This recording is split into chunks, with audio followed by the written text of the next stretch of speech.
And thanks to those joining me live and those that will be joining us here on the archive. D-Style here. This is now 186 episodes of Hispanics, Causin, Batti. We're getting close to that 200 show. I'll be joined, of course, by the one and the only Cali X Boxing. How you doing, Alex? Good to talk boxing in the evening now. We're in the evening this week. All right. You already get like they're already coming at you, bro. Chet St. Cali sold customs to block Adamas and it didn't work. Didn't work. All right. Man, a lot to Shiraz, it looks like he had a hand injury. I was wondering why he was so. God, that was a terrible performance. Is that what it was? Yeah, I heard about that. I had him up 4-0, but still, when he was up, he still didn't look all that great, to be honest. I don't know, but he definitely had a hand injury. Yeah, and Adamas did good. But I just thought he did a lot better than expected. The hand injury will explain a lot, to be honest. Middleweight division, so it's so disappointing, right? Because every time you get excited about a guy, it's like, yeah, Janibek, and then it's like, where'd he go? What, and then yeah, Shiraz, and it's like, and then what, right? Right? Yeah, we're all kind of like, the hell's wrong with that division? Yeah, this historically prestigious division, Gallup, right? It's historically bad right now. To be the middleweight champion of the world, I mean, it used to be seen only second to heavyweight champion of the world at one point. Yep. You know, and now in the era where it doesn't really matter with weight classes to be a star, like it's at its worst. And it's just hard to believe that a once glamorous division is where it is. Shout out to Mars Boxeo, Anthony Sanchez. Make sure you guys hit the like button, by the way. You're listening on the archive, and share this on all your social media platforms. Who's down with HCP? Everybody, except the hand of Shiraz. I mean, Shiraz's hand ain't down with anybody.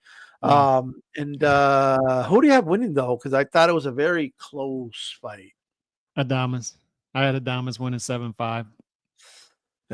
Most people agree with you, or like a draw. I had a few with Shiraz, but for the most part, I had 1 through 4 going to Shiraz, and then 12 going to Shiraz. The other rounds were easily Adamas to me. Wow. Well, what do you do? Shout out to Sontel Media, with all you guys. Okay. And Mars and Irish. Drunk Irishman. How's it going, brother?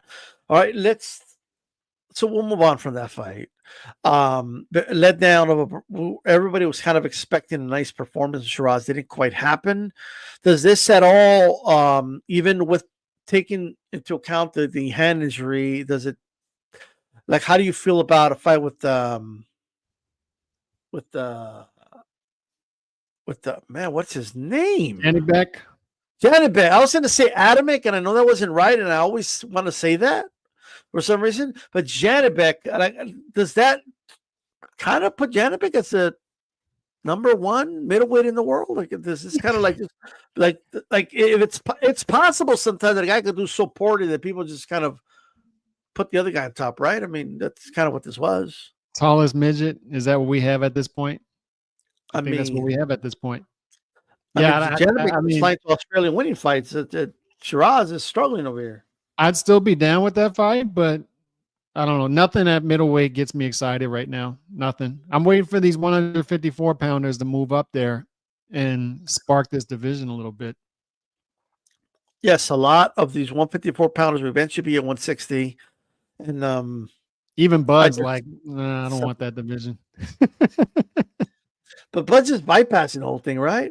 Mm-hmm. And if right now there's so many openings at middleweight for a lot of these guys, and it's just like nobody wants to do it. Yeah, and nobody wants to be middleweight.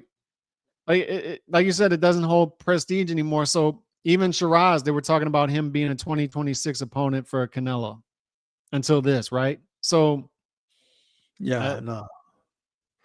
Not after this, you know. Maybe Adam. Remember they were saying that Adamas was going to be the opponent for Canelo. Mm-hmm. And shout out to Broadway Joe. Yeah, look, it is what it is. Zhang gets stopped by Caballel, body shot, and Zhang dropped him too, and it looked like Zhang was on his way. It looked like the type of fight Zhang wanted, that Zhang always wants. But Caballel going to the body, and is that old saying, hit the body and the head will follow. In this case, that was the case. I mean, he put the air out on those tires, and it was all she wrote. And man, we witnessed a stoppage of Zhang, and there's no such thing as a guy that can't get knocked out at heavyweight. It doesn't exist, right? And this is the weight class where, unless you're Muhammad Ali, at some point you're going to get stopped. And even in Ali's case, eventually got stopped. So, what do you think, Alex?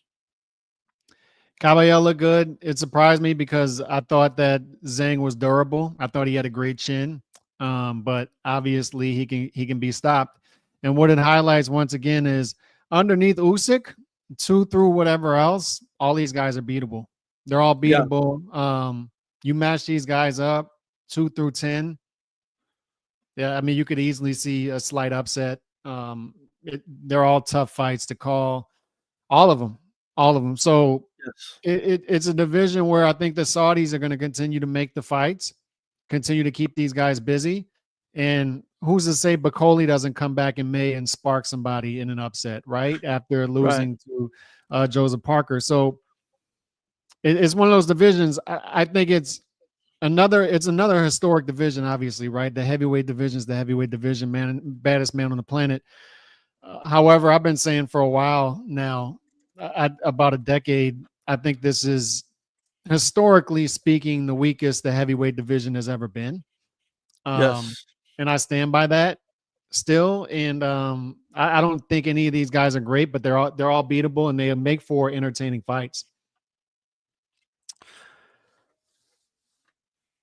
Look, in the heavyweight division, these guys are big, all of them over 200 pounds. That's a lot of mass, a lot of weight. You clip somebody clean, anything could happen. In the case of Zhang, we were all kind of confident, including myself, that, look, he's gotten cracked by some big dudes, and they were not able to drop him. And his chin has always held up, but like going to the body the way Caballel did was impressive. Caballel's somebody to really look out for here. I have been picking against this guy for a couple of fights now, quite frankly, and he keeps winning, and I didn't think he was like, I knew this was a tough fight. I picked Zhang, but like, it just didn't go that way. For Zhang, given his age, right? Like, how devastating is this? And do you see him in the mix here? Like, he never got like his big fight in China, right? He never got his big moment, his title shot. Like, it never came. And now he's coming off a knockout loss. Where does Zhang go from here? He's done well for himself, and I think he'll still get the call. I think he'll still get the Saudi call 2 or 3 times a year. So if you're a heavyweight right now and you're in that top 10 and you're playing ball with the Saudis, I think you're going to get paid well. Win or lose, you'll be fine. I think he'll be fine. How about Bacoli versus Zhang next? Do it. You know what I mean? Like, I think, like, both the guys coming off a knockout loss, and you put them in there, and it's going to, at least one of them is going to have a comeback win, and then they're back in the mix, right? It's another good, even odds are close to it, heavyweight undercard fight on those Saudi cards. It is 100%. Do it, man. So Callum Smith, by the way, getting the win over Joshua Buatsi. I did not score this fight. But what did you think of the fight, Callum? Fight of the night as far as just entertainment value, action, back and forth. And Buatsi, what a chin on that guy. You look at the championship rounds, I thought a couple of times Callum caught him with some shots that was going to put Buatsi through the ropes, and he stayed up and he kept fighting. And I just thought to myself, rematch. I'm fine with the rematch, or another fight that I'm fine with if the order of operations works, and we'll talk about the main event later. But if they end up doing a trilogy and they're looking to keep David Benavidez in the mix of the top 10 at 175 against a hot opponent, then why not do Benavidez versus Callum Smith, right? Callum Smith coming off of a good victory here. He's back in the mix, so why not do that fight, right? And the winner would get the shot at Bivol Beterbiev, the winner of the trilogy. So if they end up doing it that way. So I think Callum's earned himself another good shot at a Benavidez, somebody like that. But if not, I'm fine with the rematch of that fight. Do a rematch of that one. This was an action-packed fight. It was the fight of the night, and it's going to be so far in the talks for fight of the year. Hey, just some shout outs here. Shout out to Sonteo Media, Remy. Thanks for being members, guys. Daisy Sanchez. And of course, Tony Boswell says, much respect, HCP podcast in the chat. Something to show support. Hit the like button. Just got off work. He's a hardworking man, Alex. Mm-hmm. I just want you to let you know. I'm a hardworking man. All right. There it is. That's Tony Boswell is a hardworking man from the great, amazing state of Oklahoma. I love that state. I love it more than you. You know what I mean? It's beautiful people, hardworking people, great food. Great food. Yeah. I love Oklahoma. Adrian 88, shout out to you as well. Mars Book Sales, shout out to you. Make sure you guys hit the like button, by the way. The likes have been great. We've been hitting over 100 likes for the show, so we appreciate that. Let's keep it going. Maybe one day we'll reach it during the live, but that's still a work in progress. Parker versus Bacoli. Obviously, Bacoli. I knew it was a problem with Calix when Parker did the weigh-in and Bacoli wasn't there yet. He was flying out there, and then he weighed in like at 300 pounds or some crazy shit like that. Yeah, dude. Now, granted, you never know. He's going to be heavy, so his punches are going to be heavy, but it is what it is. But he got stopped, and Parker did he just did short work of him. I even given all that, I didn't see that coming. I thought Parker would stop him late, if anything, and then or just kind of cruise through a decision. But I mean, if you're Bacoli, the money was offered, you got to take that money. Oh yeah. You know, but you know, I heard on your show that he's getting called a slave, bro. $4 million slave. A $4 million slave. So you're telling me if I go to Saudi Arabia and somebody, and I get knocked out, I have to do a boxing match just last minute, and they pay me $4 million to do it, which I would do, right? Me too. Even if I got knocked out in the second round, that would make me a slave? Apparently. A slave to who?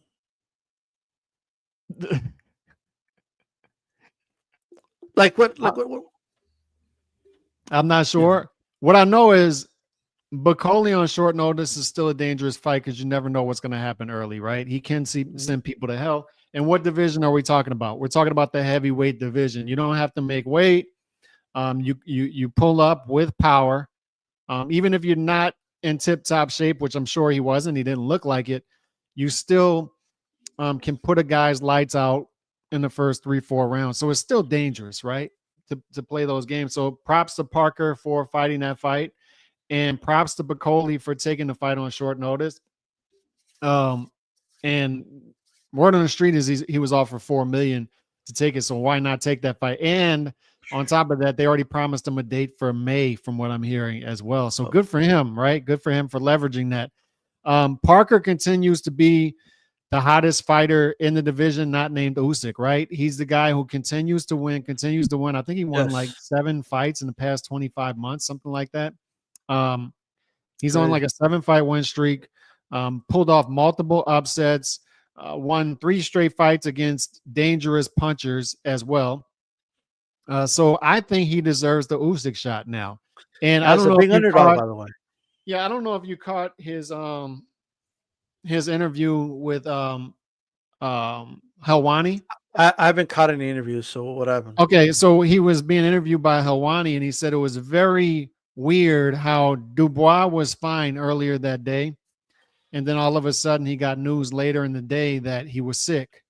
And he said he also found it weird that later on that day, Usyk came out and said that he wants to fight Daniel Dubois next. And he just found it interesting, odd that Dubois was fine. All of a sudden he's sick. And then all of a sudden the rumors started to pop off about him, about Usyk versus Dubois. I don't know if you caught the Schofield interview, Schofield's son and dad, with the dad, not the mom, with with Boxing Voice. And they said they weren't sick. And they said that they were told to apologize or they were not going to be able to leave Saudi Arabia, and they can no longer talk about the incident because their lawyers are now handling it. They've been instructed not to talk about the incident, but they did confirm that they were not sick. He was not sick. So I don't know what's going on with that. I don't know what's going on with Dubois. All I'm saying is I think Parker deserves a shot next, and he seems to have an issue with the fact that he may be getting jumped here by Dubois, who already got his shot. Yeah, already got his shot, and you were supposed to fight for the shot to fight Usyk. You get sick, and now so Parker on paper was put in the ring last minute, which could have been very dangerous against Bivol. Bivol just wasn't ready, right? But on paper, he took the fight. You know, he still took a risk in doing it, right? He's the one that saved that pre-main at least. But here we are. Dubois versus Usyk. Like, you know what I have when it comes to Usyk fights? As much as, look, Usyk has been amazing. So I don't want anybody to get this wrong, right? Beat Anthony Joshua. And then we had to wait on the rematch. Then he beat him again. Took forever to do the freaking Usyk fight. I'm sorry, the Fury fight. We finally get it. It gets postponed, and then we got to wait a couple more months because of the cut. We finally get to the fight. He beats Fury, and we got to wait all over again for the freaking rematch, right? And now they're telling us, well, you got Dubois once. And out of the other two guys, by the way, lost decisions to him. This is the guy that he stopped and dominated him, right? And he stopped him. And we're being told we're going to have to watch it all over again. Like, what is this? Best out of 3 series for everybody? They all get for Usyk versus whoever? Is that what this is? I have consumer fatigue when it comes to Usyk fights at this point. Not because of Usyk himself, not because I don't think he's the man, the baddest dude on the planet when it comes to boxing. That's not what it is. But I have consumer fatigue, Alex. Like, it's like we keep having to watch him fight the same dudes, and I'm over it, bro. We have a whole division. Parker versus Usyk is a new fight. It's a new face. It's a new look. It's a good story.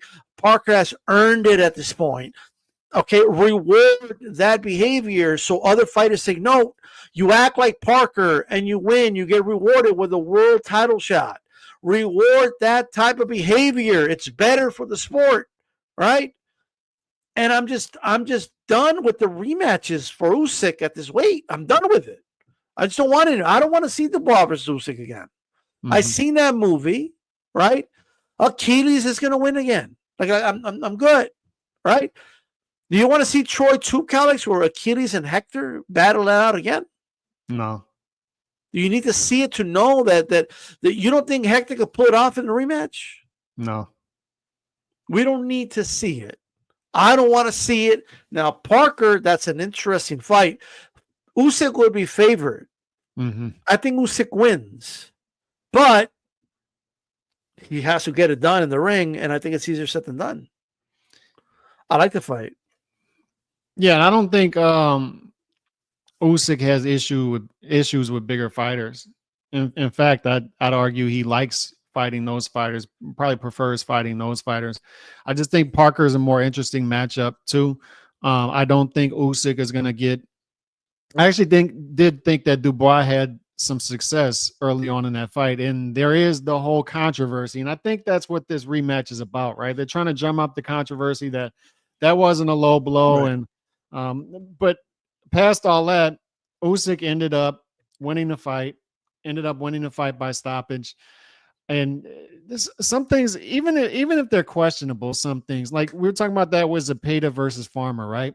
It's like, okay, you want to argue Farmer won the fight. That's fine. But I don't need to revisit this. I'm fine not knowing. I'm just fine not knowing. And I'm fine not knowing if there was controversy. I'm fine not knowing what would have happened had they called it above the belt. I'm fine not knowing if Dubois would have won that fight, and we don't need to revisit this thing. I just think there's better things on the table.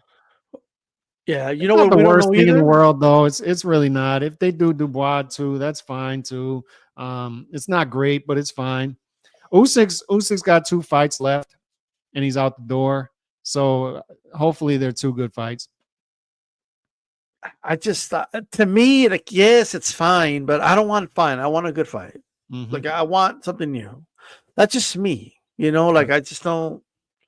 Okay, you know what we don't know either? If he would have beaten Parker. Because all the people, what would have happened? We don't know. We don't know this either, right? Yeah. And like, I like the Parker fight. I think Parker has really good hand speed, right? He's quick for the weight. He's a good boxer, tough. He's got a chin. He's durable. He's on a roll. He's on a winning streak right now. He's high in confidence. He's been the underdog fight after fight after fight, and has taken all the risk. And I don't see, and he's also a former world champion. So he's been here before. Look at the names he's beaten, from Andy Ruiz, right? To Deontay Wilder, to Zhang, and this is someone who has been in the ring with a lot of the top guys. Give him a shot. It's a new face, new look in terms of like an opponent for Usyk. And I got to tell you, Callum, I don't think it's an easy fight for Usyk. No, I don't either. Stylistically, I think Parker might be one of the best matchups in terms of giving Usyk a good fight. And I agree with you. I think Usyk likes speed fight full fun. Usyk hears speed fight full fun. He's like, come. Like, you know what I mean? Like I'll fight you. I'm good. Yeah. Like he's not scared of the mountains. Like, he's good.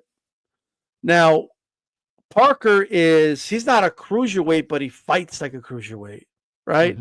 But he's heavier than a cruiserweight. That's going to be interesting, and it's a fight I personally want to see. How is Usyk going to deal with a guy who can match him in speed a little bit and all that, and he's got enough power to be dangerous. He's got enough speed to keep up with Usyk, and you know what else he has? He's got a good gas tank as well. Yep, great boxing match. Let's do it. That's what I say. That's what I think. All right. If not, if Parker doesn't get that, let's say they go with the plan, Usyk versus Dubois, whether D-Style likes it or not, you're going to get part 2. Fine. I know Tony Boswell threw it out there, Caballel, but who do you want to see Parker fight next? Caballel's a good fight too. I'm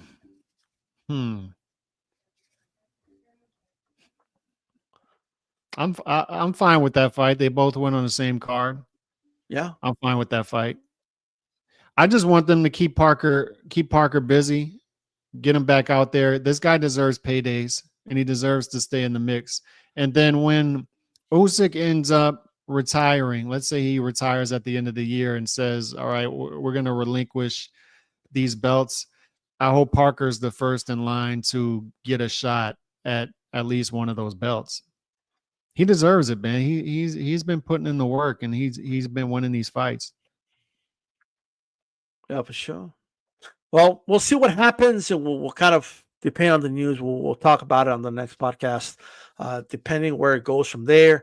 Shout out to everybody listening. By the way, if you haven't already, make sure you hit the like button. All right. Thanks to everybody tuning in, whether you're watching on Calix, Twitter, shout out to you guys. Okay, or here on D-Style Boxing, make sure you subscribe to the channel if you like the content. Right, hit the bell button, that way you're notified every time we come on live. Today, as Callum mentioned earlier, we're on in the evening now. You know what I mean? We're like pirates. We got to make it work. However, we make it work. You know what I mean? And you know, it's what it is. We're like those boxers that have a job on the side, and they're like, we got to, do the podcast as we go. Kind of like Stevenson's opponent, who is a very, very hardworking man, I must say. Like, I just want to put that out there. I'm a hard-working man. He's a hardworking man, but Stevenson gets the win as expected and how I think people expected it. But it looks like this guy is going to be able to retire from being an electrician. By the way, electricians make really good money, but obviously he got paid an enormous amount of money, right? And he wasn't able to figure out these wires. He got electrocuted by the electrician got electrocuted, but he made a lot of money, and he's going to be able to now focus fully on his boxing career. He says so. Good for him. And it looks like Turkey said he'll bring him back. So it looks like Turkey is in the business of, hey, you come, you take a risk, even you take that L. Like, I'm not like the fans that throw you away. I'll bring you back. You'll get another opportunity. He did that with Wilder. Wilder got knocked out. Oh, he didn't get knocked out, but he lost to Parker, then gave him another opportunity. Not to say that this is the same thing, but what did you make of Stevenson's performance? Put the Schofield stuff aside, which is very weird. The whole thing is very weird. I don't know what to make of it. And they won't be back to Saudi, by the way. Stevenson, he did what he had to do. This is the first time I've ever bet a Stevenson stoppage, I believe. Really? So it was one of those things that he had to do, right? You got to even after the grip strength, even after that, right? The grip strength, right? You need to practice that, but. Shout out to Padley for taking this fight on short notice. Got a house out of this. Got another payday coming, I'm sure. And he's now retired electrician and full-time fighter. Good for him. Good for him. And he fought like a guy who wanted to go out there and win, right? He fought valiantly. So good for him. He was just outclassed. This was multiple level gap in between these two fighters. That's all this was. So that guy doesn't have to hang his head about anything. Shakur did what he had to do. Like, you can't go 12 rounds with Padley here. You cannot do it. You cannot put on another stink performance. And you can't just pad your record against Padley. Like, you got to get right. Minus 4,500 favorite. You got to get a guy like that out of there, right? Just because his name is Padley doesn't mean you just pad your record with him. You know what I mean? I'm just saying. But look. So as far as Shakur goes, we talk about how he's boring, right? Yeah. And that's it's true. I mean, for some people it works. Most of us it doesn't, right? However, if you're picking mythical fights at 135 of guys that are active right now, do you pick anybody over him? Like, I don't know. I don't know if I do. I probably pick Shakur over everybody. And if you watch him fight, there's just no wasted motion with him, no wasted movement. His shots go straight, directly there, directly back. He's always locked in. He's always in the pocket. It can be like watching paint dry, but he is quite the talent. He's going to be hard to beat. Yeah, he's going to be difficult. Like, if you look at it, do you see him getting knocked out? That's tough to visualize, right? But it's also tough to visualize somebody getting 7 rounds off of him. So you look at it and you're like, I don't know, man. Like, it's going to be tough to beat this guy. As boring as he is, as much as I don't enjoy watching him fight, if you look at it unbiased, it's going to be tough to beat that guy. What I'll say, though, that worries me about him is he clearly has hand problems. And he even talked about it in one of his interviews that he may be going to talk to Floyd about how he dealt with hands. This is early on in a career for a guy to be having hand issues. He clearly has hand issues, and he's not a big puncher to be having hand issues. So it may be his Achilles heel, his hands. So that's something to look out for, because he hurt his hand again in this fight. The other hand, I believe. He hurt his hand leading up to the last fight. And it delayed him. So if this is a recurring issue and he does get his hand hurt early in a fight against Tank Davis, if they were ever to fight, a Lomachenko, if they were ever to fight, any of those guys, a Keyshawn Davis, He'd likely be in some trouble. He'd likely be in some trouble. I mean, look, Shakur Stevenson, right? He's only 27 years old, bro. Yeah. That's it. He's 27 years old and he's only had 23 fights. Mm-hmm. And he has hand problems that we're used to hearing about fighters like down the line. Like this is not good. And he's talking about how he's going to give Floyd a call and I'm going to talk to him because he had hand issues. And remember Floyd would dip his hand in that white stuff on 24/7? Mm-hmm. Maybe he's going to have to do that. Fight in Vegas, Silocaine, like maybe something like that. Like, you know what I mean? Like Silocaine might be one option, but like this is his issue. Like everyone has problems, right? Like there's athletes, Calix, that are just prone to injuries. Like it just is what it is, you know. A lot of these pure boxers have hand injuries. Like Paulie. Paulie was a pure boxer. I think that's why that's their style. Maybe so. Or maybe they've been punching wrong. Because like my thing is this, right? People think that the big puffy, you know, gloves and the amateurs, you know, are protect their hand. And maybe they do, but I think they develop bad habits on how they punch. Mm-hmm. And that could be an explanation as to why they're breaking their hands. I don't know, but it's just interesting to me that when it's the guys that start early, like when they're in their teens, like most of the time, right? And their amateur career is basically their early part of their pro career, like a Canelo, like they don't really have hand problems, right? Because they've been fighting with Cleto Reyes gloves, you know, from when they were teenagers, horsehair gloves, and then and they kind of go from there. But I don't know. I just think in his case, though, I just think this is his issue. You know, like this is like Joe Burrow. Every other year, he's out for half the year. You know, after a couple tackles, he's out. You know what I mean? And I just think that's what it is. He's just that guy that's going to be having to deal with it. And yeah, I could totally see a Tank Davis or anybody, maybe as a Zepeda, just applying a lot of pressure on him. And I mean, that has to be the game plan. He's going to eventually break his hand or hurt his hand. You keep pressuring him, you know, so should be interesting. But do you think this is going to be like how serious do you think this is going to be? And do you think it'll end his career a lot sooner than we think? It seems serious, right? Because it keeps happening and in both hands. Yeah. And if he doesn't have good grip, look, people are making fun of him because of the grip strength. Mm-hmm. But like, that doesn't really indicate how strong he is, but it does have an indication about how strong his grip, his hands are. And that's not good. Like, you know what I mean? Maybe those injuries have caught up to him. So I'll be interested to know what a lot of glove experts, people like that, think in terms of the why there's so many, like the gloves are better than ever, yet we have so many of these guys that after a couple dozen fights, like their hands are giving out on them. Like this is something's up. You know what I mean? Like, could you imagine Shakur surviving like in the 50s with his hand problems? With those 8-ounce fucking horsehair gloves and shit that Robinson them used to use? Guys are more injured than ever with the less activity and more strength and conditioning. Still more injured than ever. Same in basketball. Guys used to wear Chuck Taylors back in the day, just destroying their feet, but not missing any games. Very interesting.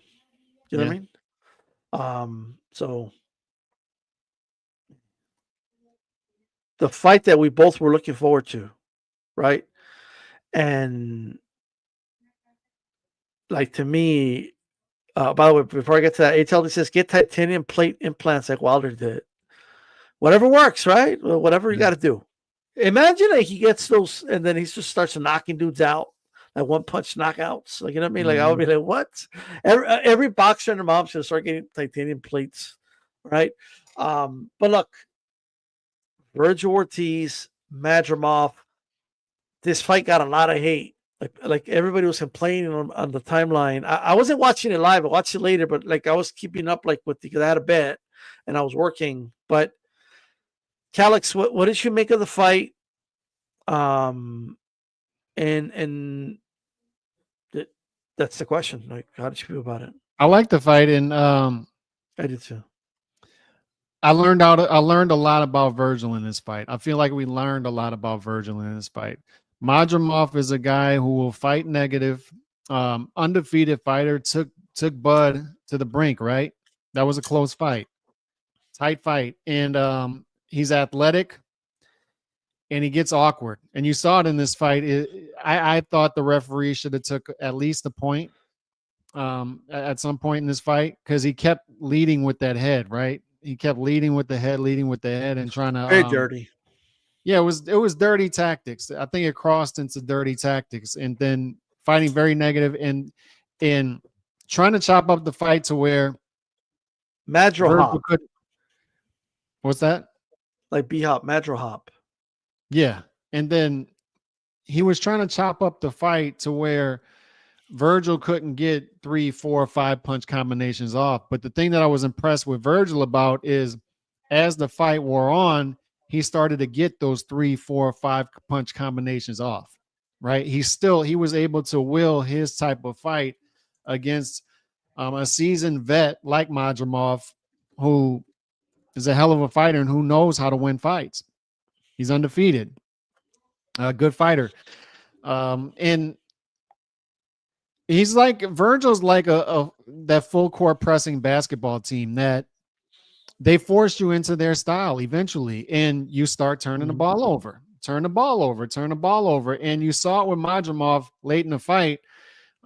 He was flustered in a way he wasn't against Bud. And I'm not going to do this triangle theory type thing. That's not what I'm doing. But this happens. The common denominator opponents, right? They're the measuring stick opponents, the right. Common opponents. It happens in boxing, and there's a reason that people do it. It gives us something to go off of, to where, you know, maybe this guy is on the same level as this guy. And with Virgil, I was very impressed that he sped Madrimov off, sped him up. And then Madrimov just looked flustered late in this fight.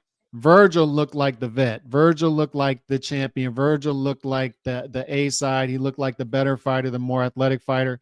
And that's what we said going in, is Madrimov's athletic. He's a vet.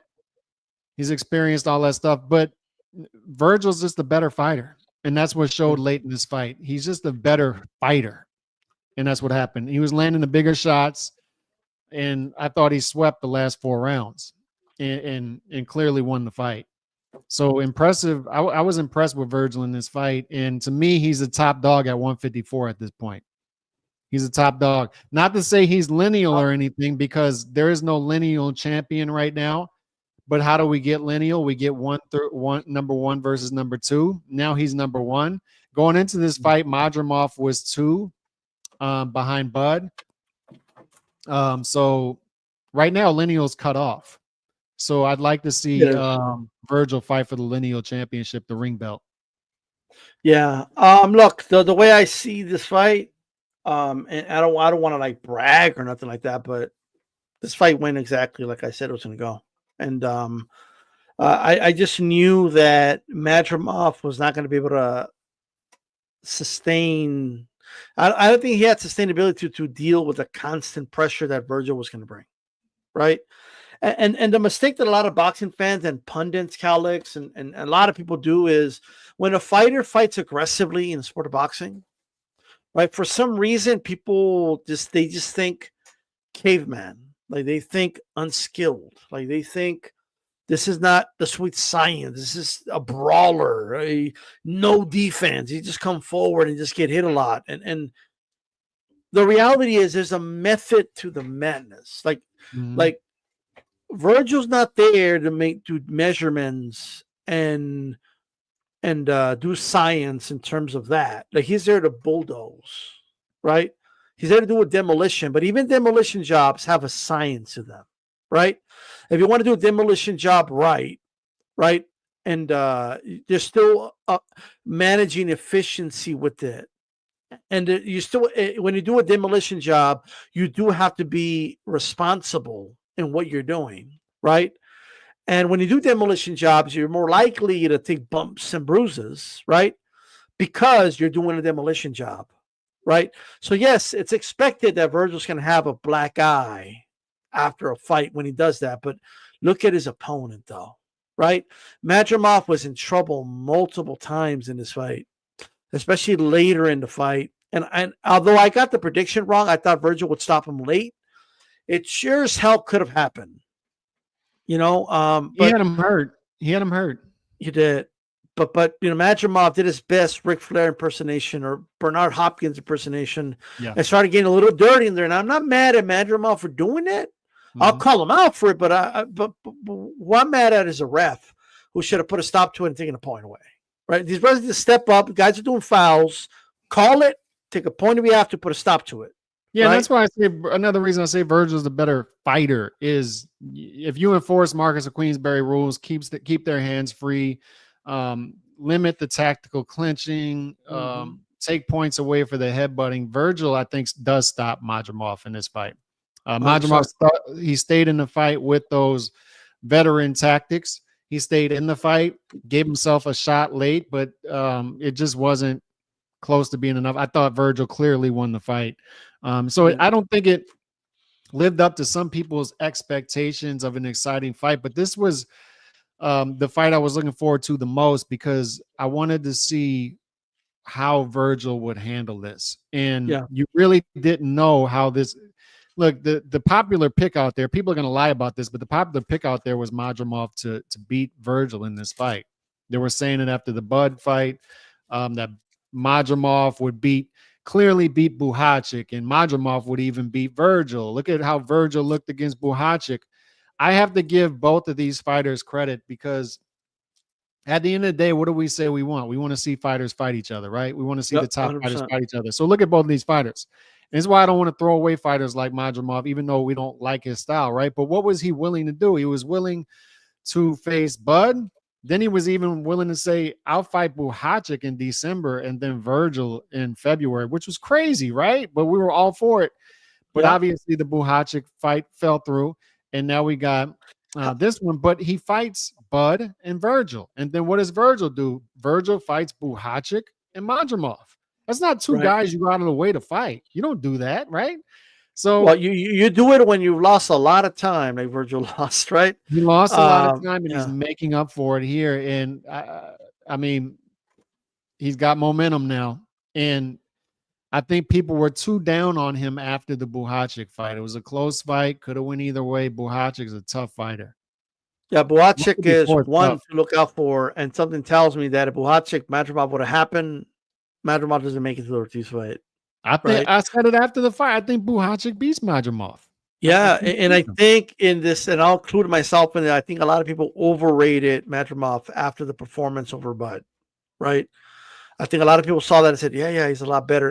And maybe that's the case, maybe it's not because he's fighting. He said he was sick. Yeah.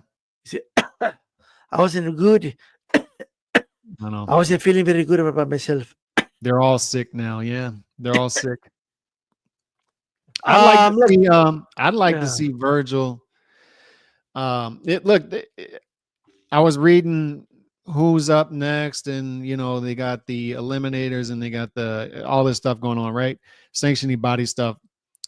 I'm fine with Virgil Buhacik too if they want to do that, but Murtazaliev, we got to get his name in the mix, right? Murtazaliev versus Virgil is a freaking barn burner, bro. That's what I'm saying. If they want to do Virgil versus Murtazaliev for that title, Virgil beats him. I think the weakest link here, I think so too, but I think the weakest link here in this whole mix is Fundora. So I think guys are going to be chomping at the bit to get Fundora. I think people would be chomping at the bit to get to Fundora, but that's another good fight because Fundora is willing to mix it up too, throws a lot of punches. So 154, man. Look, 154, top 5, 6, 7 guys. You got some action. By the way, where's Nando? Because Nando's always anointing guys. He's the top anointer. Like, why Nando are you hating on Nando again? Because Nando said, "Oh no, he's number one." Like you know what I mean? Like oh, he's number one, and he like you know what I mean. Aztec was saying that I don't like tall Mexicans, and that's why I don't want to give Fundora his credit. Virgil versus Fundora is another action fight, and I'll tell you what. You don't think Virgil knocks him out though? No, I do. I think Virgil ends up stopping him. I don't even think it's a good fight. I think it's a one-sided beatdown, and Virgil is going to be the one giving it to him. Fundora is going to have his moments early, and it's going to be an action fight. But he's going to end up getting stopped. He's going to end up getting stopped. I disagree. The sad part about this to me is,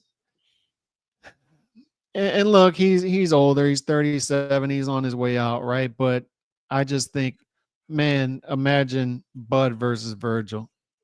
Imagine that fight in like Dallas or Omaha, and you just have those guys go at it. What a fight! Virgil's going to force him to fight, and he's a bigger fighter than Bud's used to fighting, so it's going to take some. It wouldn't be easy. It wouldn't be easy. Yeah, I think it was it's not going to happen though at this point. No, it's not going to happen, and that's a shame. And it is. Bud's on his way out, and he's going to take his money fight and get out of here. And I can't blame him for that. I mean, he's done a lot, but it's just a fight that I wish we had it. And by the way, it should have happened at welterweight. Yeah. Right. We were waiting. It should have happened then. But people kept saying, no, not yet. He's not ready. Like a lot of guys just want to keep waiting forever, bro. You know what I mean? And the other good thing to see is Virgil is healthy again. Virgil is making weight clean, and he was 153.1 D style, and then came out to the what do they call it, the celebratory weigh-in or whatever they call it, right? And he came out looking healthy and rehydrated, and he's going 12 easy against a guy who was. I don't think it's called a celebratory weigh-in, but whatever they call it, I don't know what they call it. Ceremonial weigh-in, yeah. Although they might call it like nowadays, these guys celebrate when they make weight. I know, like, you know what I mean, like they used to be a given, right? But so Virgil's got momentum again. He's got momentum. I've seen these dudes that when they make weight and they talk shit on Twitter. What do you got to say now? I thought I was gonna make weight. What's up? Like, I just like, what? Yeah, you know. Like, I don't know that's so maybe they do call it celebratory weigh-ins now, you know, because they want to celebrate everything nowadays. But we'll see what happened with Virgil. I think he's the best 154-pounder in the world right now. I think he destroys Fundora. I think he stops him in under 6 rounds. I think that is a beatdown. I just think that would be a one-sided beatdown, in my opinion. You hate Fundora, and I'm just telling you how it would go. That's it. Like, I'm just telling you how it would go. That long torch, just imagine in your head, Fundora's going to give up his height.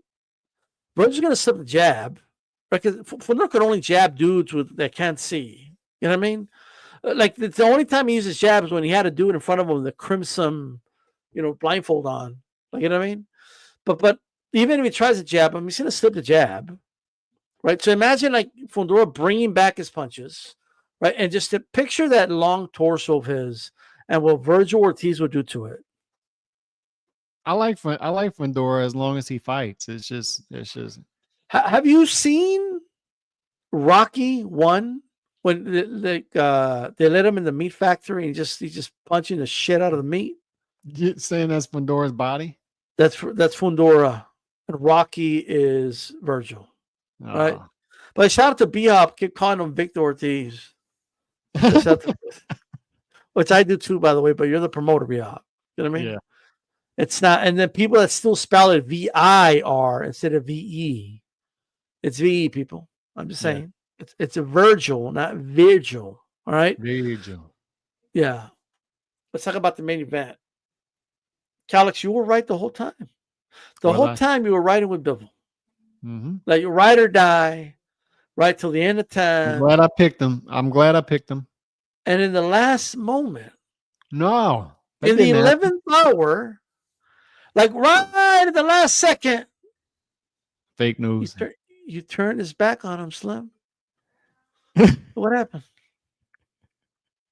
Like, you know what I mean? Like, why'd you turn your back on this dude, bro? I regret that so bad. Look, I don't know, man. Like, I was seeing some good predictions. Why'd you switch sides on him? Like just smart. Like that last minute. Switching sides, homie. I switched sides, homie. Switch sides on him. Look, I said after the Canelo fight, what did I say? I'll never pick against this guy Bivol again. Ever, ever. Most versatile fighter in the sport, best defensive fighter in the sport. He's got gears we haven't even seen yet. And if he's in a tough fight, he'll take it to that gear. I got cold feet, man. And last minute, I shaded it towards Beterbiev, and he didn't win the fight. Bivol won the fight. And Bivol, to me, is top 3 pound for pound at this point. Who else out there has victories like this recently? Like, he beats Canelo, who is we'll just call Canelo undisputed super middleweight champ, right? Let's just get ahead of that. He'll have that back. Then he beats the undisputed champion at 175, and now he is the undisputed champion at 175. And then he beats Zordo easily without breaking a sweat, and Zordo is a champion at cruiserweight. So he has champions against, he has wins against champions in 3 different weight classes. And the reason I say that is, bring that up, is you have people in these pound for pound debates say you can't have him that high because he's only a 1 weight champion. But hold up, man, he's got championships. He's got victories against guys in 3 different weight classes right now. So I think they did it with Errol Spence, right? They did it with Gennady Golovkin. I think that 1 division fighters can be great top pound for pound fighters if they put together that resume, if they have the performances, if they're getting the wins. And look, if they have the accolades to go with it, and Bivol's there at this point, you can't deny him anymore.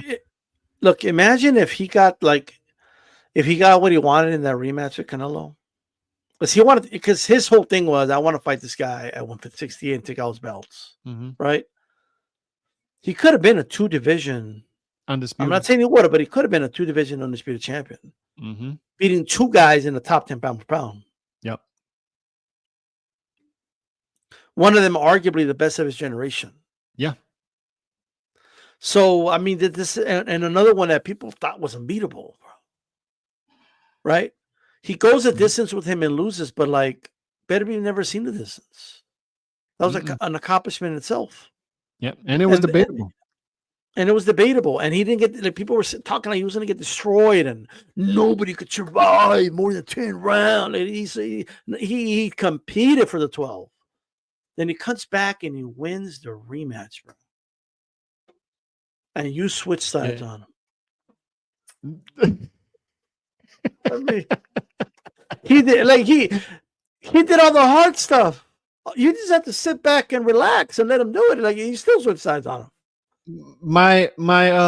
So my analysis going in was, and we talked about this last week, if there's a fighter in the sport that can make adjustments and execute, it's the most versatile fighter in the sport, who is Dimitri Bivol. If you look at the CompuBox data, which I understand CompuBox has its issues, right? But I think when you get this much data, the guy is in the top 10 everywhere, of every statistical category. He's in the top 10, right? Especially, he's the best defensive fighter in the sport statistically. You have somebody that versatile, then that guy can execute a plan. He can make the proper adjustments, right? He can see it. He's smart enough to see it. He can make the proper adjustments. My concern was, and why last minute I was like, maybe I need to go with Beterbiev here. I'm gonna just edge it to Beterbiev.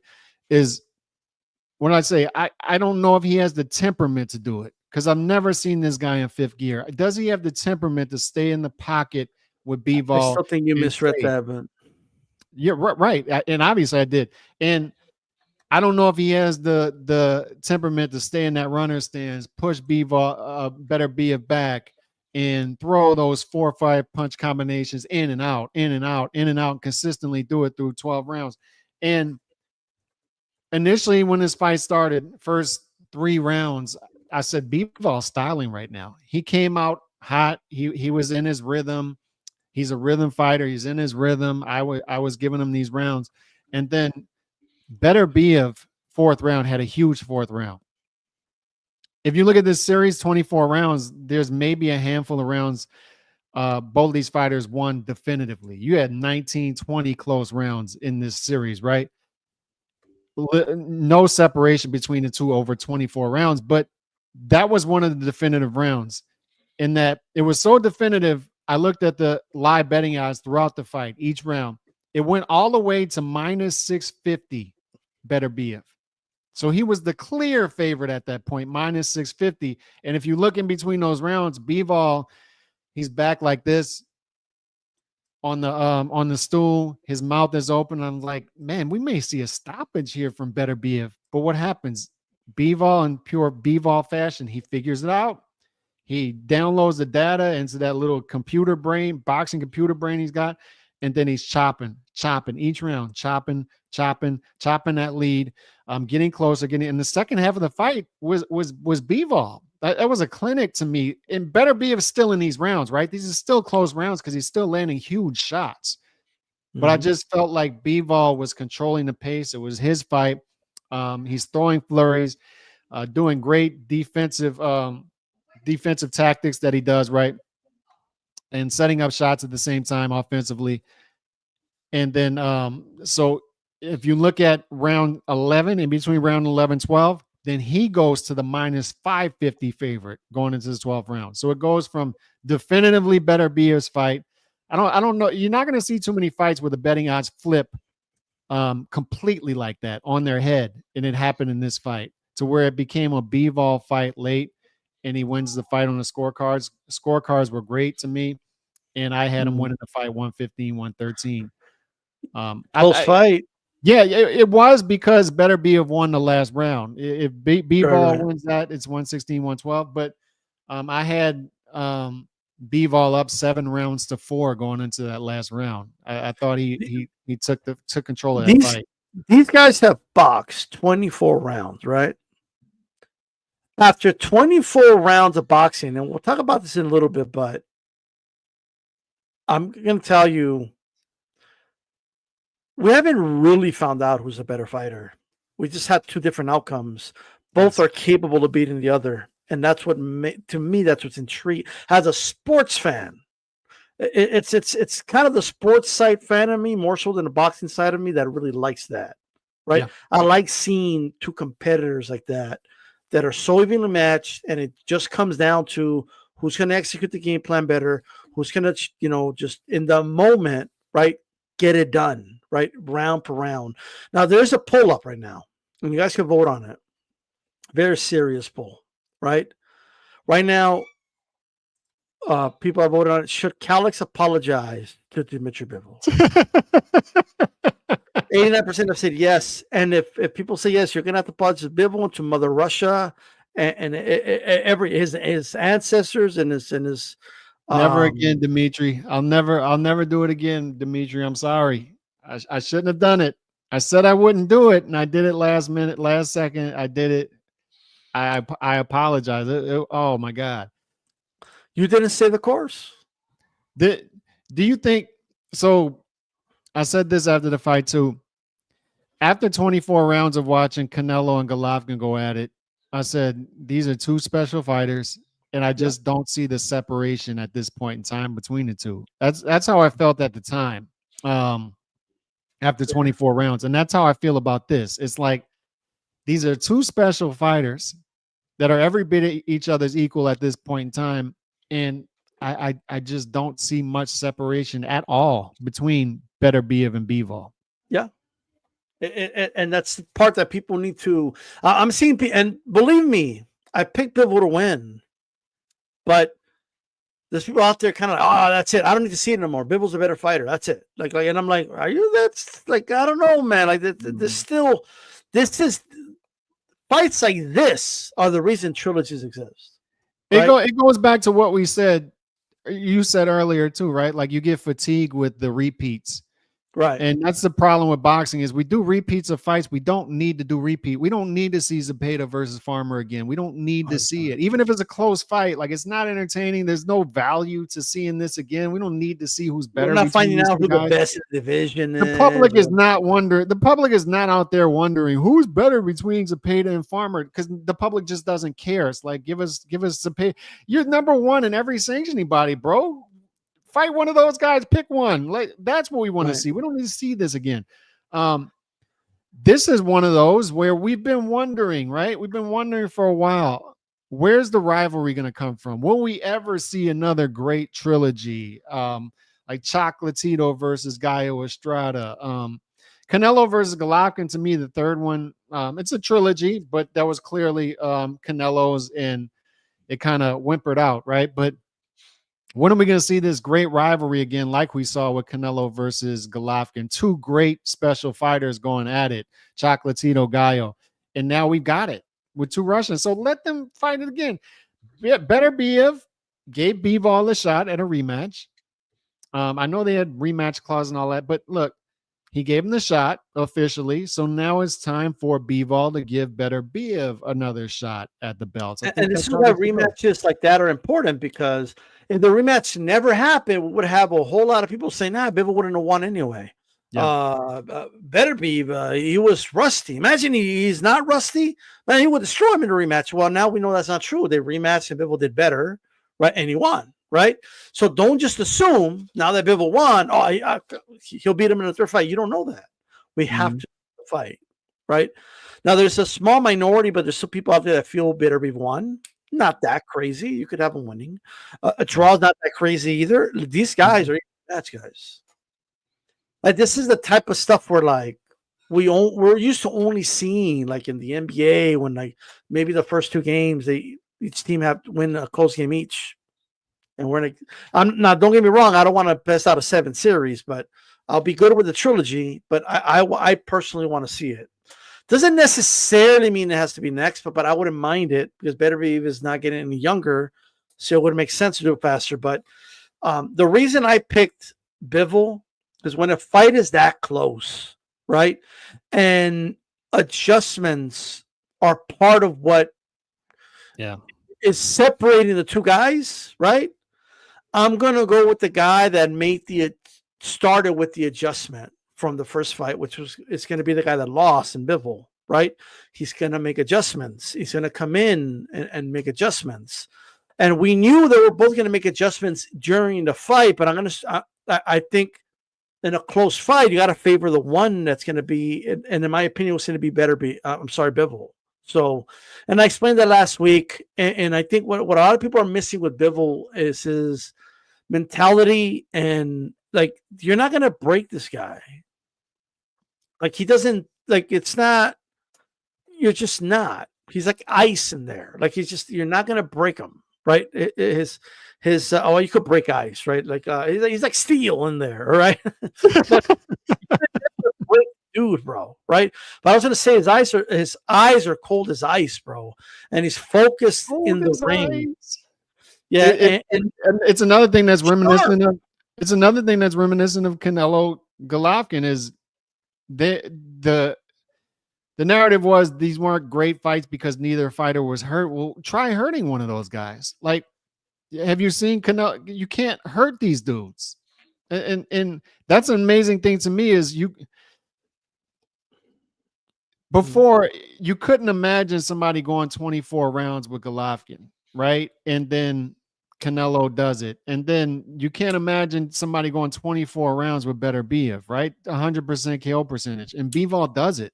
That's what I'm saying. He's a special fighter. Not only does he do it without getting knocked out, he didn't even get knocked down. Did you even see Bivol hurt in this fight? A little bit maybe, but not really to where you. I don't think he was that hurt, but I know what you're talking about. Like, there was a moment where, like, he got, like, Beterbiev got his attention. You know what I mean? But and Bivol's alert was heightened, but I just don't think he was, like, at the brink of getting stopped or something like that. No. But just think about this, Alex. Both guys break dudes in their own way, right? Beterbiev is just obvious to see. Like, Beterbiev breaks guys, like, he breaks their will and their spirit, and you see them, like, in the corner that they're done. Like, you know what I mean? Like, these he gets these fighters to just say no mas, basically, right? He annihilates them in the ring. And if they don't say no mas, he'll make the ref say no mas, right? Somebody say no mas. He breaks these guys. Bivol breaks dudes mentally, right? That's how he breaks them. He makes them kind of surrender and like kind of, well, I'll just go through the rest of the fight through the motions here, and you'll just cruise your decision now because you got me figured out. I don't know what the fuck to do anymore, right? So like Bivol's way of breaking guys isn't as exciting, and it's not as in your face, and it's not as a holy fuck, right? But he has his own way of doing it. But these two guys have not come close to breaking the other guy with their methods. Beterbiev has not been broken mentally, and Bivol's not been broken physically. Right. And it's like, okay, we get a trilogy. I think I've seen enough to know that none of them are going to break. Like, I just don't think it's going to happen. Anything can happen. Right. But I don't think either one of them is going to break either mentally or physically. But it's going to be interesting to watch just because I like seeing like strategy and game plans and how they're going to implement it. So now it's the opposite. See, now in the third fight, Beterbiev's going to be the one, okay, I got to switch up some things. And Bivol's going to have to think about. He's going to come out more aggressive, and that's what's going to make that third fight special. I'm telling you. Like you know what I mean? I think that's what Bivol forces you into. He forces you into making some sort of desperation move because you got to worry about outboxing that guy for 12 rounds. It's a tough task, man. It's like what we talk about with Shakur at 135, except he doesn't have brittle hands. It's like you can't knock him out, and then you got to figure out a way to win 7 rounds against him. Beterbiev did in the first fight. That's what makes him special. He actually won a decision against Bivol. And I can't imagine a fighter winning, and he did. He won 7 rounds against Bivol. And then Bivol ends up going 24 rounds with Beterbiev and then is down in the fight, looked a little hurt in the 4th round and figures it out and wins. Convincingly. What I want to say to Bivol is I figured out how to say sorry in Russian. It's Izvini. Dmitry Bivol, Izvini. Izvini. I'm sorry. That's how you say it in Russian. I'm sorry. Izvini. Izvini, Dmitry Bivol. Izvini. And the thing is that Bivol, do you still feel the same way about it? Because you say you hate that mentality. What's that? Because he's very, like, maybe overly strategic with everything. He's over analytical with everything. Over analytical. And he, like, it's like if somebody asks him, like, how do you think the third fight will go? You think, like, I don't know. It depends. It depends what he does. Like, he just has like this thinking. But I just think maybe for most fighters that wouldn't work because they're like, bro, you got to stick to something. But I think for Bivol, like, I think the processor can handle it. Like, I think I do. I think he can, switch something up in the middle of a round if he has to. Like, you know what I mean? Like, it's not. My frustration to handle it. Yeah, my frustration with Bivol was always it just never seems like he goes in 5th gear, right? So that's why I value Beterbiev and why I consider him special and why I these two guys I appreciate them right now as a fan is they both brought something out of each other that I've been waiting for. It's what would Beterbiev do if he had to go 12 rounds? How would that go? And then he does, and he wins, right? He wins against a master boxer, arguably the best boxer in the best pure boxer in the sport, and he wins 7 rounds against him. So therefore, he outboxed him. And then you say, who's gonna bring this 5th gear out of Bivol? Because Canelo couldn't do it, and then Zordo couldn't do it, and he barely broke a sweat against Zordo. And it's just frustrating seeing him in 3rd, 4th gear. Who's going to bring? And then Beterbiev brings this 5th gear out of him. Halfway through this fight, you see this 5th gear of Bivol come into play, and then he flips the betting odds and then takes control of the fight. That's why I appreciate these two guys. And for Bivol, that's why he's high on my pound for pound list. I've seen it now. I got the resume now. Yeah. He's got victories against champions in 3 different weight classes. Although he's a 1 division champion, he's got he's got a win against undisputed champion at super middleweight, a win against the undisputed champion at light heavyweight, and a win against the champion at cruiserweight now. So, and that's all within a 2.5 year period, right? 3 year period, something like that. Right. Yeah. So he's got the performances to back it up and the eye test. It's all there. And what do we talk about? Like another important component here, and he showed it in his loss, right? The humility to just be transparent about his loss and to have accountability, right? Like if Bivol had the mentality, I was robbed, I'm not going to change nothing. I won just the way I fought. This is bullshit. Those judges don't know how to score fights, and they had it against me. Turkey was against me. This guy was against. First of all, he probably doesn't get a rematch. That's number one, right? Second, he wouldn't make the proper adjustments that he needed to make to win the rematch, right? He realized, okay, that wasn't good enough for the judges. I need to change something, right? And people need to value that. And regardless how anybody may feel about the second Gennady Golovkin Canelo fight, even if you think Gennady won both fights, I think everybody agrees Canelo did better in the rematch, right? Because he switched it up. He's like, okay, that was a draw according to judges. I'm sure you heard the noise. Most people had Gennady Golovkin winning. Okay, I got to be more aggressive. I'm going to step to him in the second fight, and that's what he did. And even people that still had Gennady winning, they had it a lot closer, right? And feel Canelo did better. Those that had it a draw the first time definitely had Canelo winning, and everything was a little more even in terms of what the public perception was after that second fight. So to me, that's the type of adjustments that Bivol brought, man. So shout out to him. Do you want to see a trilogy immediately, Callum? Yeah, I do too. I like to see it. Did you hear that? Yeah, go ahead. I just think that you do it while the iron's hot. You strike while the iron. Both fighters want it, or Beterbiev wants it, and I think Bivol owes it to him since Beterbiev gave him the shot at the rematch. I think that's what needs to happen. We need to be doing the repeats when they make sense and staying away from them when they don't. I wouldn't be upset if they did Bivol versus Benavidez, because that's interesting to me too. I think people are saying you need to find out with fifth gear how you say it in Russian. Fifth gear in Russian? People are saying that, yeah, because I guess you were insinuating that Russians don't have a fifth gear. You know what I mean? Like you know what I mean? Like it's I don't know if he has a fifth gear or not. Yeah. You know what I mean? Like no, but some dudes don't. The fifth gear can be called the dog. People know what I'm saying. I mean, you're gonna have people. Well, nobody said that. I'm just saying that. But Happeltap is saying that you need to apologize for all the fifth gear nonsense.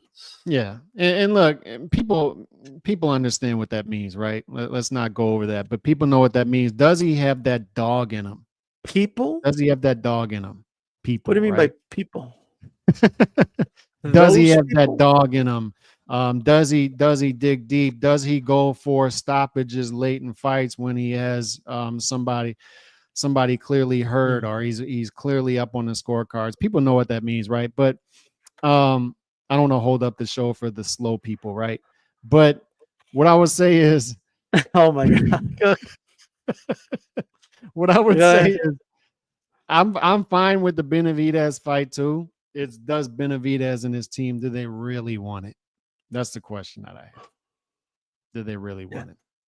Are they going to wait this thing out to where these guys beat up on each other for a third fight, and then maybe Beterbiev wins, but he's 41, 42 years old at that point, and you know how their team rolls. So well, I would have liked to have seen Benavidez stick around a little longer. I would have liked to have seen him try to make a call out while he was out there after the fight and stuff like that. But we'll see. We'll see. He was MIA. I heard he was MIA during the main event. He had to catch his flight.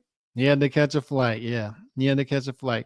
So it's just one of those things. I'm fine with that fight. I think that's a great stylistic matchup, by the way. I just think that's one of those fights where Bivol will have a ton of openings to pick Benavidez apart. I actually think that's a matchup he'd prefer over a Beterbiev trilogy. Yeah, that should be. I think that's well said. But Haplo wants to know what you mean by those people and slow people.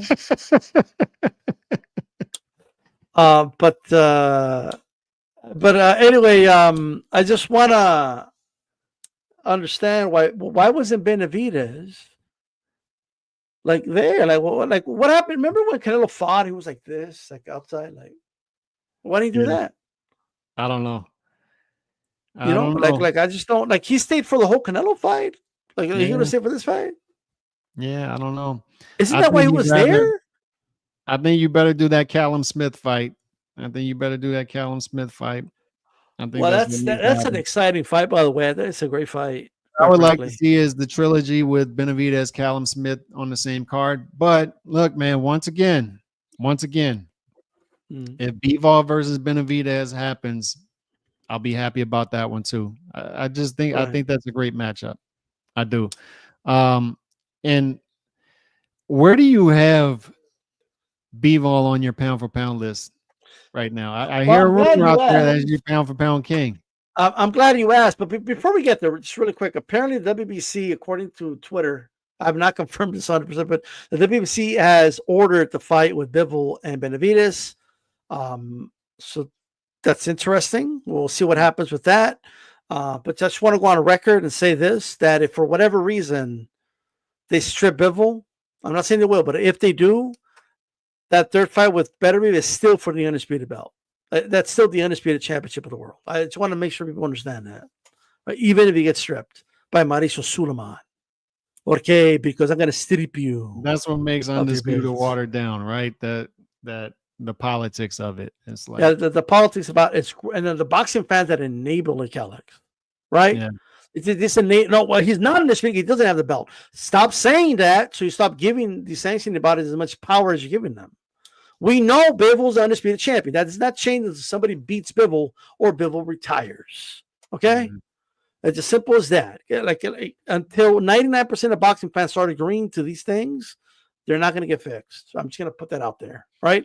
Well, what's with all these belts? Look at the mirror, right? Mauricio Suleiman makes a brand new belt. It's a blue WBC belt. People are like, bro, they're freaking jizzing in their pants, bro. Like, you know what I mean? Like, oh my God, these belts are so beautiful, Mauricio Suleiman. The WBC makes the best belts. So who gives a shit, right? Anyway, it's a Beterbiev should be first in line, and then Benavidez next. And if Beterbiev says, yeah, let him take the shot, and I'll wait. I'm fine with that too.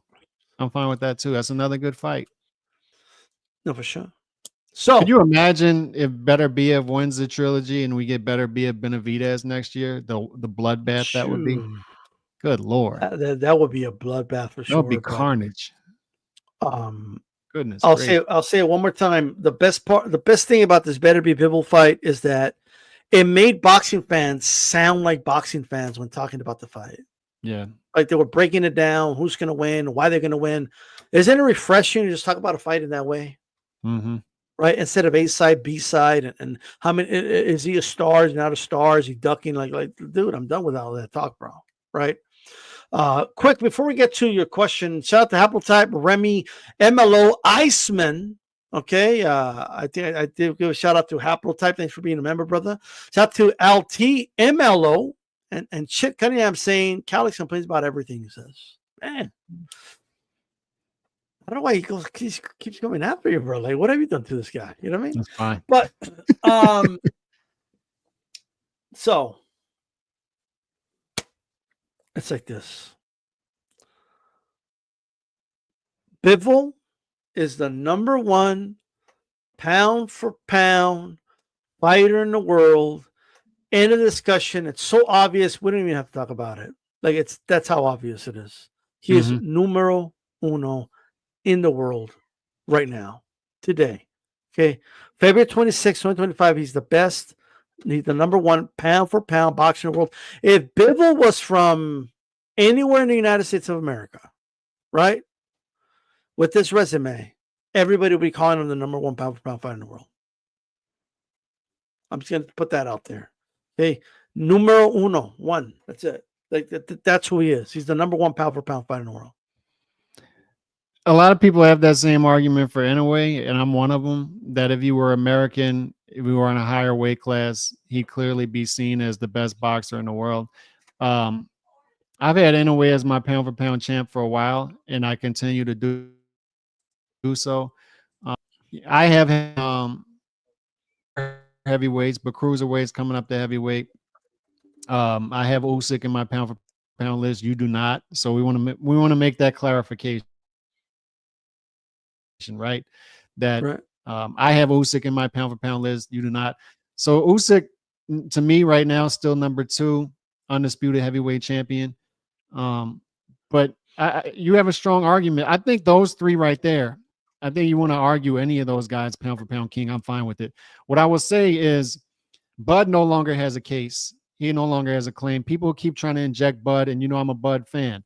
And people on this chat have even called me a Bud, say a cap for Bud, whatever, tonight.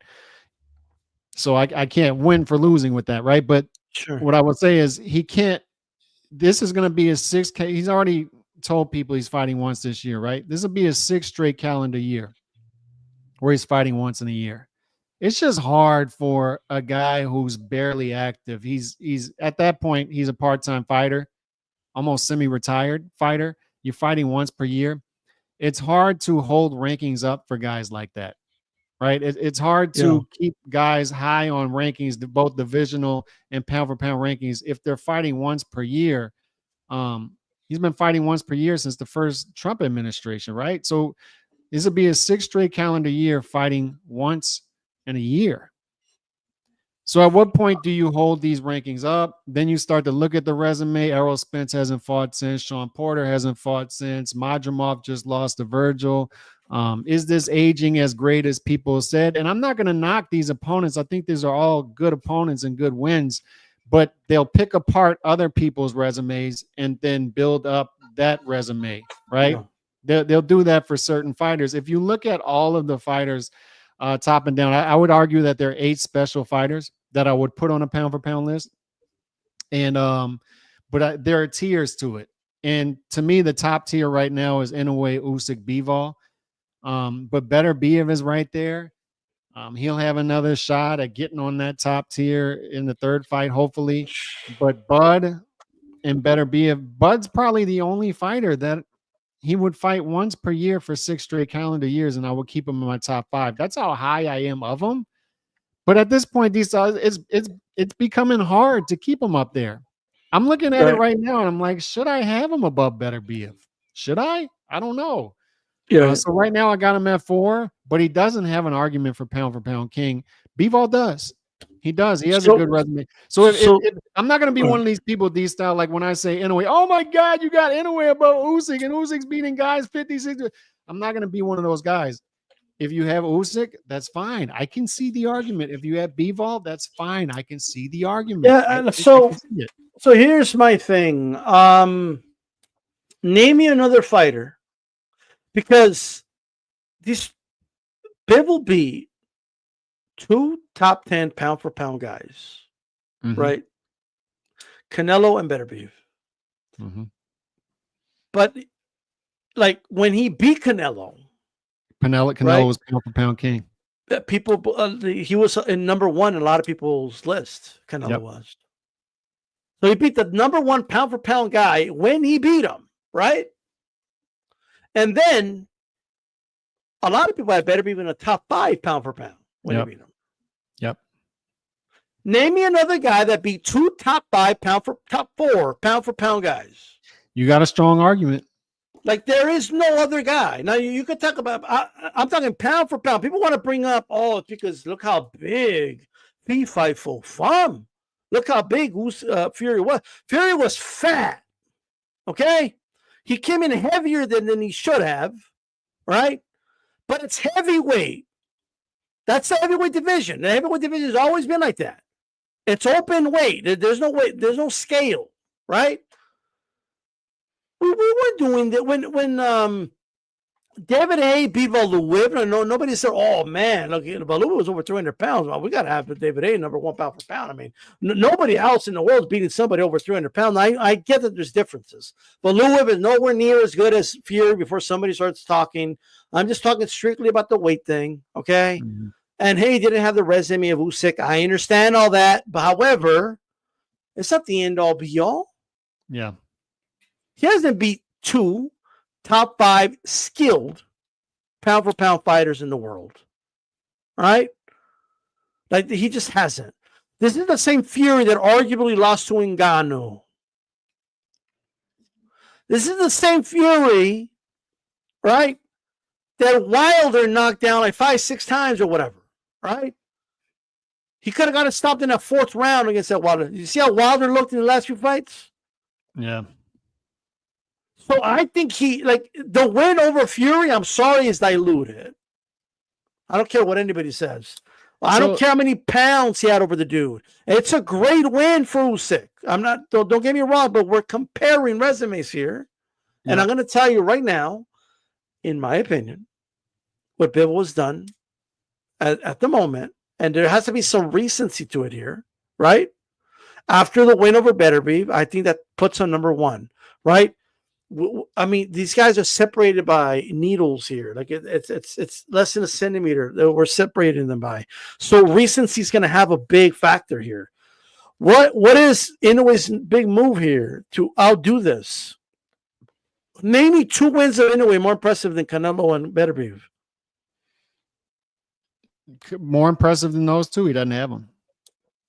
It's an overall resume thing. It's multiple weight classes and its performances and its top 10 victories in the weight class. It's how he's doing it. It's how fast he's doing it. And it's the fact that he's more active than all these fighters. And can I say, you know what I'm consistent on, D-Style. I like the active fighters, the guys who are staying active. Inoue wins. He fought 3 times last year. He wins in February of this year. Or January of this year, whenever it was, and he's going to bounce right back in May 4th, I'm hearing, in Vegas. And then he wants to fight 4 times this year. And this is what pound for pound kings do, in my opinion, is they stay active and they fight the top competition available to him. Akhmadaliev fight is going to happen at 122. And then 126 will happen. Junto fight will likely happen at 122. So he's going to have his opportunities too. I just think it's a consistency. It's a consistency thing. But Bivol is a good argument. What I would say on the Usyk thing is, you bring up some good points, because I said this to the guys, because the Usyk, and this is hard because I'm a Usyk fan too. I like all these guys. There's no reason for me to not like them at this moment in time. They're all doing good things for the sport, and they're all good ambassadors for the sport right now. Usyk, what I would say about him, though, is these same guys who are propping up Usyk for these victories against Tyson Fury and these accolades are the same ones that were bashing Tyson Fury for years, calling him Shrek, saying he can't walk and chew gum at the same time. And now they're using these victories to try to put him above Ali and top 5 heavyweights all time, greater than Foreman, all this stuff, right? They're jumping the shark right now. What I would argue, you have a good case for Bivol with the pound for pound thing, because if you look at all these guys put heavyweights on their pound for pound list. I don't put career heavyweights on my pound for pound list. Even if I did, I wouldn't have any of these guys from the past decade on a pound for pound list, right? Usyk hasn't beat anybody. They didn't have any of these cruiserweights on their pound for pound list either. If you look at their pound for pound list, they didn't. Right. So if you compare and contrast that's another good, but that's what I'm saying. We can all cherry pick certain things. I just think you have a good argument for 3 guys for pound king right now. 3: Inoue, Usyk, Bivol. One of those. I think another thing, Alex, when it comes to Bivol, I cannot stress this enough, guys. Right? He was an underdog when he beat these guys. Mm-hmm. He went and fought Canelo in Las Vegas as a B-side and beat him well enough, right, to still get like 8-4 scorecards. Like, he couldn't just beat Canelo. He had to beat him decisively to get a decision in Vegas, and he did it. He was the minus 550 minus Canelo. Not only did he beat Canelo, in most people's scorecards, he beat him 8-4, 9-3, 10-2. He didn't just beat him, guys. Like, it's how he beat him as well. And we know Canelo's good. Canelo's a really good fighter, and that's what he did. And that was Canelo's first loss since the Floyd fight. It was over a decade, or about a decade. Yep. For that loss. Like we gotta.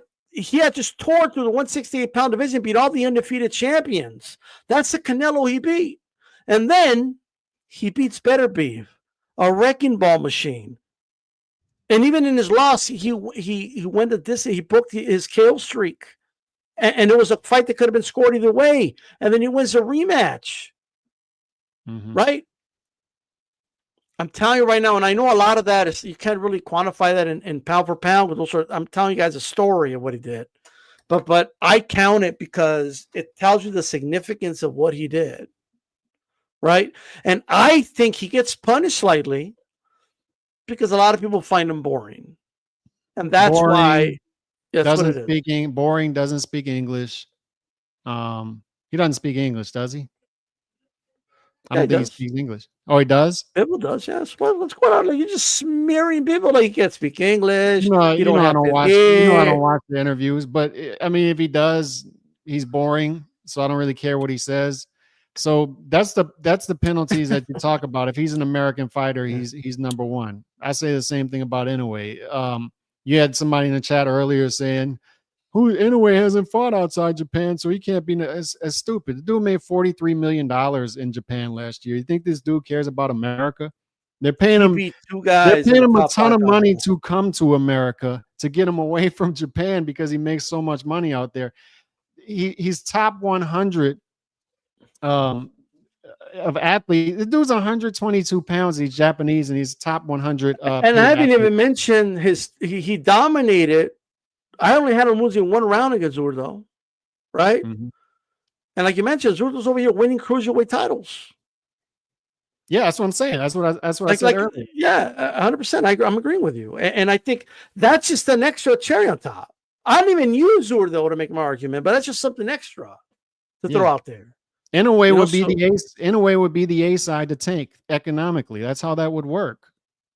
Tank's not on any top 100 list of top paid athletes. He doesn't get any endorsements. He's not making $8 million in endorsements a year.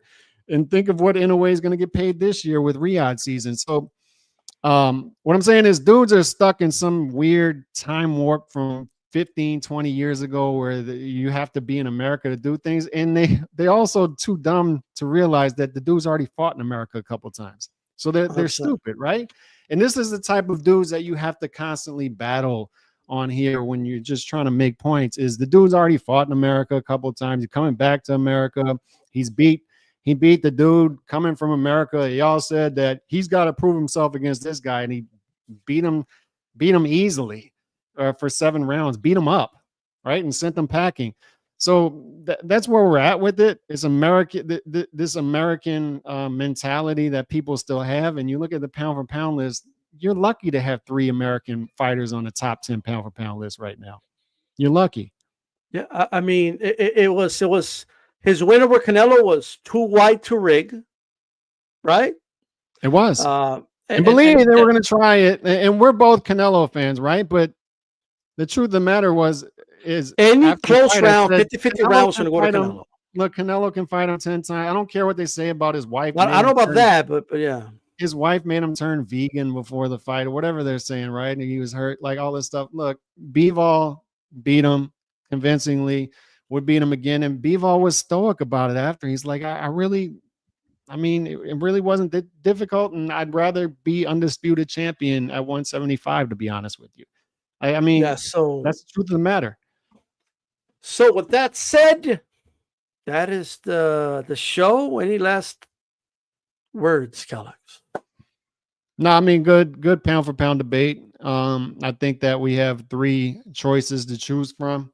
I do think that this is the year Bud and Usyk sort of phased themselves out. And when we talk about pound for pound list and we look down the pipe at what's coming next, it's Junto, it's Bam. Those young fighters are starting to come up, and hopefully some other fighters come up there with them, because we need some new blood in that pound for pound list. We need it to be recycled, right? That's the healthy part about the sport, is we need that pound for pound list to eventually get recycled. And we're in that process now. I think 2026 will be the year we see a very different pound for pound list. I agree. And Bivol's a special fighter, as is Beterbiev. And Virgil, I learned a lot about him as well. Good job from Virgil. And I wouldn't mind seeing that Murda Zeliev fight, and I wouldn't mind seeing that Buhacik rematch. Look, all I'll say is, for those arguing in a way, I'm not going to argue with you guys. He was my number one pound for pound prior to this, but recency matters, right? There is a recency bias with pound for pound. I think recency bias is healthy with pound for pound. I'll put it that way. Like, because we're not talking all-time list. We're just talking because pound for pound is right now, this moment. Recency bias is healthy when it comes to it. Doheny just don't cut it for me. Sorry. You know what I mean? I get that it should have been Sam Goodman after that, but nonetheless, it's not his fault. I get that, but it's not Bivol's fault either. Yeah. And a Sam Goodman win still wouldn't be a Beterbiev win. It just wouldn't. Right. And to me, that matters, quite frankly. So with that said, guys, I appreciate everybody tuning in. See you guys next week. This is HCP, or maybe sooner, but we're out. Peace. God bless.